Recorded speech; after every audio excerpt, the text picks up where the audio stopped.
Teria algum outro ponto assim relevante na sua vida que você achasse interessante de comentar aqui para inspirar nossos telespectadores? Rapaz, eu gosto de falar assim, comparar. Na verdade, eu gosto de fazer uma retrospectiva da minha vida e dizer que eu, como jovem não perfeito, como um jovem falho, pecador, podre, eu gosto de falar disso porque, assim, a experiência que Deus me proporcionou, a experiência que Deus me proporciona, na verdade, de vida, pelo que eu sou, pelo que eu dou em troca, é muito maior. Ou seja, Deus me ama muito mais do que eu retribuo para Ele. Então, é uma coisa que eu sempre gosto de falar. Deus pode fazer maravilhas em sua vida. Maravilhas mesmo. Porque eu comecei a falar dessa forma. Você pode até, que esse menino não tá falando nada com nada. Porque minha vida profissional, né? Eu sempre fui um jovem assim, desde criança eu nunca tive uma renda muito alta, né? Minha família nunca teve uma renda muito alta. Meu pai é pedreiro e minha mãe sempre foi dona de casa, minha mãe sempre trabalhou assim, dessa forma, né? Como doméstica e tal. Eu nunca tive uma vida assim perfeita, aquela criança que tinha tudo, né? E Deus nunca desamparou a minha família. E quando eu cresci também, eu falei pra vocês que eu voltei pra cá, pra Camaçari, em 2016. Deus fez algo assim sensacional na minha vida, né? Eu tava... Em 2016, quando eu voltei, eu coloquei na minha cabeça que eu ia conseguir algo pra trabalhar. Eu tinha 16 anos apenas. E eu falei com o Alisson, né? Que na época... Até hoje ele é meu amigo, assim, muito amigo mesmo, o Alisson. Mas na época a gente já andava junto, até porque a gente estudava junto também, a gente era da mesma turma. E aí eu falei, Alisson, bora todo dia procurar emprego. Todo dia de manhã cedo a gente saía procurando oportunidade de emprego. E às vezes era muito desmotivador, porque toda vez a gente voltava com um não na bagagem. Toda vez a gente voltava com um não na bagagem. Tá pensando de alguém? Não. Queria fazer entrevista aqui? Não. Sempre não, não, não, não, não. Até que um dia, resumindo bastante, eu consegui meu primeiro emprego, né? Por que eu tô falando isso? Porque eu já era, com 16 anos, um jovem perfeito. Bem pior do que eu sou hoje. E Deus nunca me desamparou. Nunca, nunca mesmo. E eu gostaria de falar do meu aspecto de vida profissional, né? Eu nunca perdi na entrevista de emprego, gente. E eu sempre fui assim uma criança muito vergonhosa, introvertida. Quando minhas tias chegavam lá em casa, ou minhas primas, eu corria para me esconder atrás da geladeira, embaixo da cama. Por que eu tô falando isso? Porque para você fazer uma entrevista, você fica de cara a cara ali com muita gente, dependendo da entrevista, você fala para várias pessoas. E na primeira entrevista que eu fiz, eu nunca tinha passado por uma experiência dessa de entrevista de emprego. E eu fiz uma dinâmica com várias pessoas na sala. E eu me saí muito bem. Eu não sei o que deu em mim, mas eu falei muito bem. Eu não tive vergonha nenhuma. Então, isso só Deus mesmo para fazer pela gente, né? E aí, na entrevista com a psicóloga, cara a cara também, eu me saí muito bem, não gaguejava. E isso, assim, é coisa de Deus. E lembra quando eu falei no começo que quando eu vim pra cá de volta, pra Camaçari, eu não tinha planos de voltar, que eu deixei muitas coisas lá.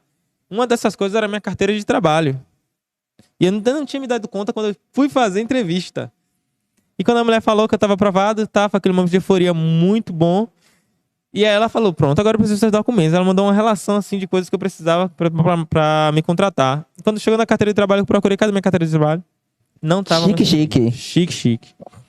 E a psicóloga falou que ela fez uma coisa ali que ela não poderia fazer. Inclusive que a empresa nem sabia que ela fez. Ela me contratou sem ter minha carteira de trabalho em mãos ainda. Ela nem sabia o número da minha carteira de trabalho. Ela nem sabia se eu tinha carteira de trabalho. E ela precisava daquele documento. Ela precisava daquele documento em um dia, sem falta. E eu não pude levar aquele documento. Tive que pedir ao meu pai para mandar por Sedex. E esse documento demorou uns 4 dias para chegar. E mesmo faltando a carteira de trabalho, mesmo com a minha dificuldade de locomoção também. Porque foi a primeira vez que eu peguei um transporte intermunicipal sozinho. Eu saí daqui de Camaçari para fazer entrevista em Lauro, na Estrada do Coco. E graças a Deus deu tudo certo.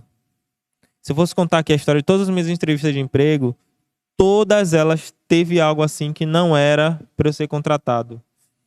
E eu fui contratado. Tem história de entrevista que eu fui por erro da instituição intermediária, que não era para eu ir, que eu não estava cadastrado na empresa para fazer entrevista no dia.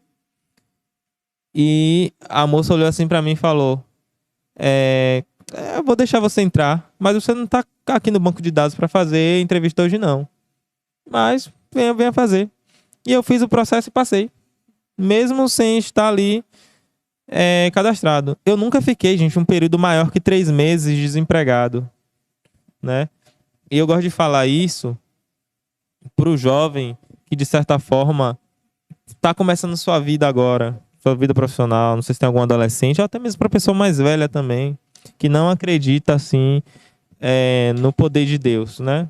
Deus, ele faz coisas sensacionais, coisas maravilhosas assim, inexplicáveis em nossa vida, né? E se eu continuasse contando, eu fiz na entrevista no primeiro estágio que eu fiz também de contabilidade, eu falei, era quarto ou era terceiro semestre, né? Que eu comecei a estagiar terceiro.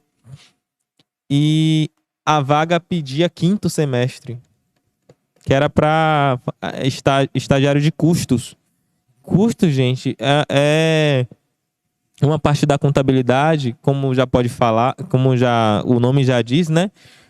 Fala mais especificamente sobre o custo de produção, quanto custa para produzir algo, e era uma indústria, né?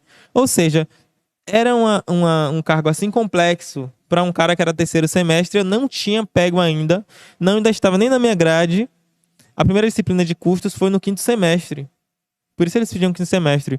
Ou seja, eu nunca tinha visto nada relacionado a custos. E eles contrataram assim uma pessoa muito inexperiente, que tinha muitas das pessoas mais adequadas para o cargo. E na época também, que era para eu ser contratado, não era para eu ser contratado porque eu ainda estava fazendo o meu período militar. Ou seja, eu não poderia ser contratado porque eu não tinha a dispensa do Exército. Ou seja, faltava um documento também. Mas Deus, mais uma vez, fez algo extraordinário na minha vida, né? E eu digo todos os dias que eu não sou merecedor, não sou merecedor. E é uma forma também que eu acho de me motivar para ser um cristão melhor, para ser uma pessoa melhor. Quando eu olho para minha vida no passado e olho para minha vida hoje, e olho para o que eu posso me tornar ainda no futuro, graças a Deus, né? Graças ao que Deus faz e fez na minha vida.